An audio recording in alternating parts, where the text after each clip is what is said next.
Hey guys, welcome back by popular demand. And when I say popular demand, I mean overwhelmingly popular demand from the Hangover gang. We're covering another Tom MacDonald music video. Now, my first introduction to Tom MacDonald came as a recommendation for the video that we covered last time, which is the music industry.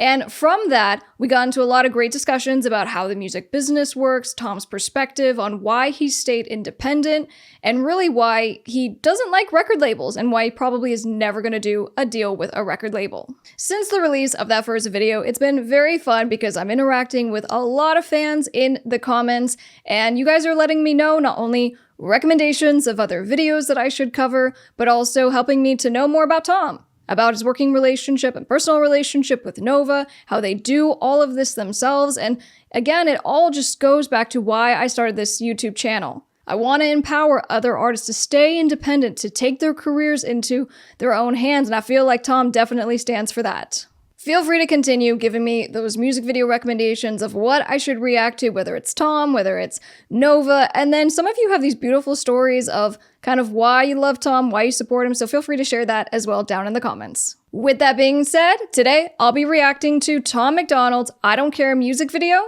Let's go. Hi guys, I'm top music attorney Miss Krystle. I'm an entertainment attorney, public speaker, and creator of the Top Music Attorney School for artists and record labels. I'm the owner of Dukes Up Records, and most importantly, I'm an independent artist. Don't forget to subscribe and turn on those bell notifications so you don't miss my weekly videos giving you my best tips on the music business, industry news updates, and teaching you how to stay legally protected. Let's go.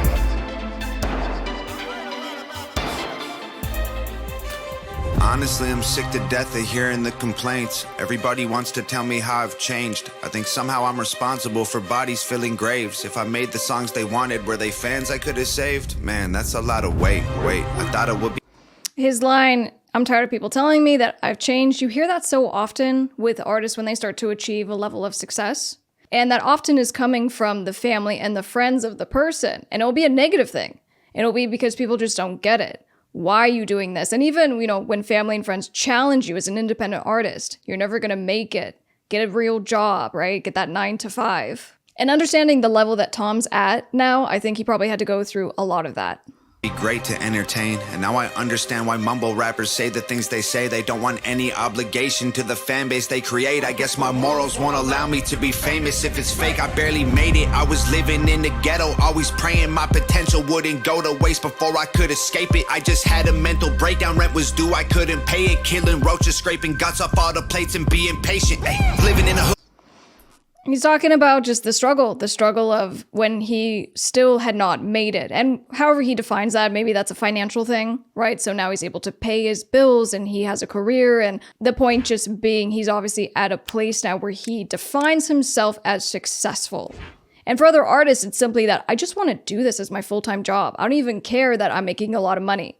I don't want to have to work a day job. I just want to create art and have this be my livelihood. And I think that's really incredible, especially for what Tom has been able to achieve, because having a self-sustaining machine where you are your own record label, essentially, you're putting out your music videos, you are your own team, you are your own marketing agent. I mean, Tom just had an album release, and I was kind of watching how he was marketing himself and his record, and he did an amazing job posting every day, tons of stories, interacting. But that takes a lot of work. And so you have to be hustling if you want to be successful in the music business. Could've got me killed, kitchen full of rats, stomach never filled. They cut off the lights, couldn't pay the bills. I was always sick, couldn't buy the pills. Girlfriend almost left me, we were broken, we were desperate. Right before it got too heavy, I went viral off a record. Hey. Never signed a deal, I did it on my own. I made all the beats, I write every song. They did not believe I knew it all along. Told me I was weak, I showed them I was strong. So for a lot of independent artists, they'll license beats, and Tom just said, so I make my own beats. So really, if possible, and I say this to even, if you're a rapper, if you are a singer, learn music production. Take it upon yourself to learn every aspect of what it takes to kind of get your voice out there, to be your own. Again, the sentiment of being your own record label, of being your own business, that you don't have to rely on other people. And even when it comes to licensing beats, this is a problem that comes up. You license a beat and then you didn't read the license agreement.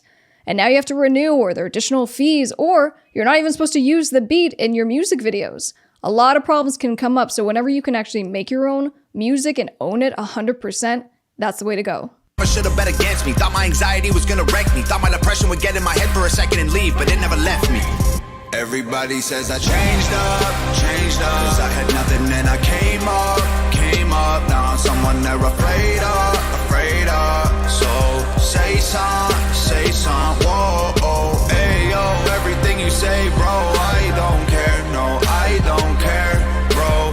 Fame won't ever make me change, so I don't care, no, I don't care, no. I talk about this a lot with my independent artists on when you're growing, and be careful what you wish for, right? We all want to be big stars and we want to have this massive audience, but as your star rises, you get a lot more haters.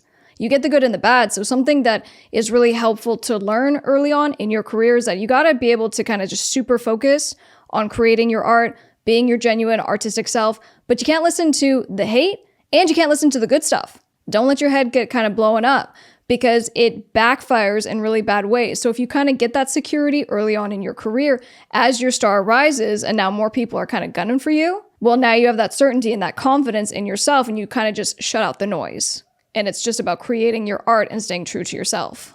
Honestly, it's bothered me since I've become this famous. People comment like I don't see what they're saying. I get death threats every day, insult my family, call me garbage, call me racist. Try to tell my therapist that I'm afraid I can't explain it. Back up, don't touch me, I'm angry. All right, a couple things there. So back to the point of family and friends will be sometimes your biggest haters. And that's the hardest to deal with. When it's a stranger, when it's a 12-year-old who's typing some hate comment, that doesn't feel good. But then he's talking about death threats. And he's talking about the most hate that I'm getting is coming from my actual family and friends who can say this stuff to me. We'll be at some dinner and now they're just offering me their opinion. Trust me, been there. I'm an independent artist. And the last piece being is that people will sometimes misconstrue your message, your lyrics. And so they start calling you things and kind of putting this identity on you that maybe you never intended. So that kind of goes back to just deciding who you're going to be, putting out messages, connecting with your fans, and understanding that some people will misunderstand and some people will misinterpret. But you got to keep going. Anxious, all of this money I'm banking don't make me happy. I can't win, don't get it wrong. No, I'm thankful, wanted attention. It happened, pressure from standards established. Amplify anger and sadness, can't deny that it did damage. Hey, take the bucks I made, take off all the chains, take the braids out of my hair, laser the tattoos off my face. Stop comparing me to Hops and Token, NF and M. I think they're great, but so am I, and I don't wanna be them. And I never changed, but I'm not the same. I'm not the person that I was once. Alcoholic. Yep. I mean, people have a tendency to do that, right? They want to categorize you. They want to simplify you so that they can understand and digest who you are. So I think he just says, cool, I appreciate being compared to maybe some of these artists. I like them, but I'm on my own path. I'm my own artist. Always calling mama, always trying to borrow 50 bucks. Hey, I put my parents in debt. I have embarrassed my friends. I didn't care if I died. I was honestly hopeful that I wouldn't wake up again. But I'm back now. Knock me down to that man, but now I stand proud. Last round, believe me, I'm ready to scrap until they...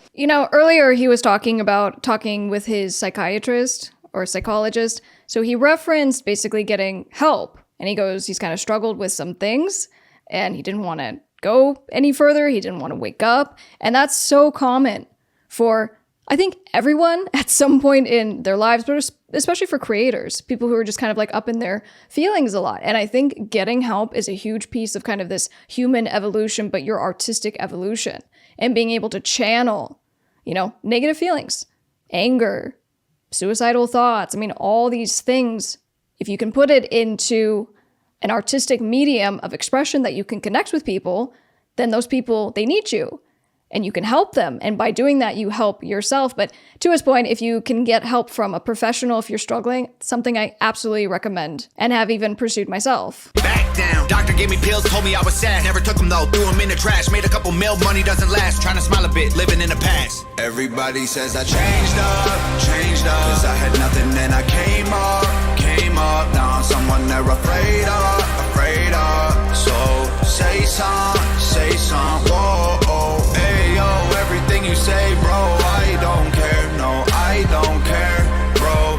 Fame won't ever make me change, so I don't care, no, I don't care, no. See, this Gucci, I bought it. I'm no sellout, homie, stop it. This is a symbol of the work I did that's finally acknowledged. This is robbed at corner stores while getting soda and some chocolate. This is bullied all my life by kids at school, I ain't forgot it. This is profit that I got from sacrificing food and water. This is dollars I had after finally paying back my father. This is failing grades and skipping class and dropping out of college. You can't stop me, that's your problem. I will get it if I want it. Stop telling me that So you guys can, maybe you know more about this, but he said when I basically dropped out of college, I don't know if he did that because he had hit a certain level of success or he just said, I want to just pursue my career. But that's a scary thing, especially if you've grown up in a certain household where that pressure is on you to get a degree, to get that 9 to 5. And again, I go back to sometimes your family and your friends will be the least supportive people in your circle. And it's really scary to drop out of college and say, this is the thing that I'm going to do. And even by comparison with my own story, my reason to go to college, I started early. I went to college when I was 16, and it was you get a degree because that's the thing, that piece of paper is the thing that makes you a successful, accomplished person. But I always knew that I was going to be pursuing music and the entertainment industry. So even though I did go to college and then I eventually went to law school because I wanted to learn how to protect myself in my own music career. And in fact, I never intended on actually practicing law. It was just when I got out of law school, I took the bar, I passed, and then I was friends with a ton of musicians, a ton of filmmakers. And so it was just kind of, why wouldn't I help them? And so I started my law firm. And so I decided to still kind of pursue this path in the entertainment field, but I kept it within this field that I love so much and that I've basically been in since I was 4 years old. But concurrently, still being an artist, still pursuing my own career. So taking it back to Tom's career, I can definitely respect, appreciate, and understand the struggle of what he's had to go through, and really what a symbol he is now for other artists who are in the same kind of position. You have to carve out your own path. It doesn't matter who you're being compared to, what people are saying, to really go for it and bank on yourself being a success. Because it does happen, and it will happen if you don't give up. switch sides, my life changed, I'm a different guy. My mama proud, my girl stoked, my sister happy I didn't die. They're mad instead of saying, Tom, I wish you the best. Of course I changed, I had to go and buy a bulletproof vest. Cause I've been stressed, yeah, I'm a mess, yeah, I need rest, yeah. Wasting energy on enemies I never met, yeah. I need meds, yeah, I need bed, yeah. What the heck, I should send a text to see if I still have some friends, yeah. Now that I'm healthy and nobody helped me, I wanna get every penny independent. I'm a menace, I'm a record, all my records got a message, I'ma spread it. And I'm still the person my mama nurtured to become this version. So shout out mom, I don't ever sleep, every night is long, everything is on me, Tom. Everybody's So again, Tom's talking about kind of the sacrifices that he made. He's not sleeping. And that kind of goes to this work ethic that you have to have as an independent artist, right? If you're gonna build and you're gonna be successful, that means you have to literally do everything in your project until you can get to a point where you can pay people to help. But even then, you should still know how to do everything yourself because you can't train anyone unless you know how to do it yourself. So that means marketing. That means product fulfillment, order fulfillment, making the music, making the videos, the treatments, the outfits. There's a ton that goes into it and it's exhausting. Tom's not sleeping because he's willing to put in the time and effort to make this thing a success. And in fact, he did. says I changed up, cause I had nothing and I came up, now I'm someone they're afraid of, so say some, whoa, hey yo, everything you say, bro, I don't care, no, I don't care, bro, fame won't ever make me change, so I don't care, no, I don't care, no. I like this sentiment of I don't care, you know, going back to even just the time commitment, right? Of this hustle, you know, with myself and building my law firm and trying to have still a full-time career as an independent artist and performing and putting out music and doing videos and kind of, you know, working with my collaborator who's that Orco.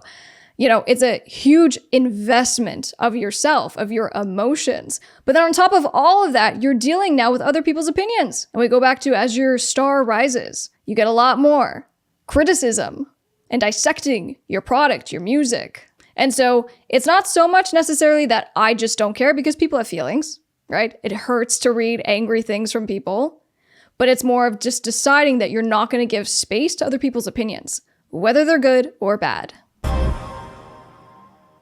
I guess that was the end.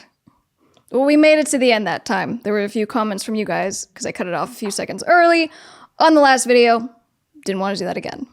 Guys, I started this YouTube channel because I wanted to be able to help independent artists to give a legal perspective, teach you about contracts, give you the best tips on how to be successful in the music business. I know for a lot of people and artists, Tom is this inspirational kind of beacon of hope of what can be and that you can stay independent and be successful. If you are looking for that extra help, go to Top Music Attorney School. I have free courses for independent artists as well as those trying to build an actual music business, to build their own record label, so be sure to check that out. If you're interested in checking out what I'm up to musically, just search Miss Krystle on all music platforms. Don't forget to come say hi on social media. I'm at Top Music Attorney. If you haven't, be sure to subscribe, turn on those bell notifications so you don't miss any videos from your new favorite redhead. I'm Miss Krystle. Bye, guys.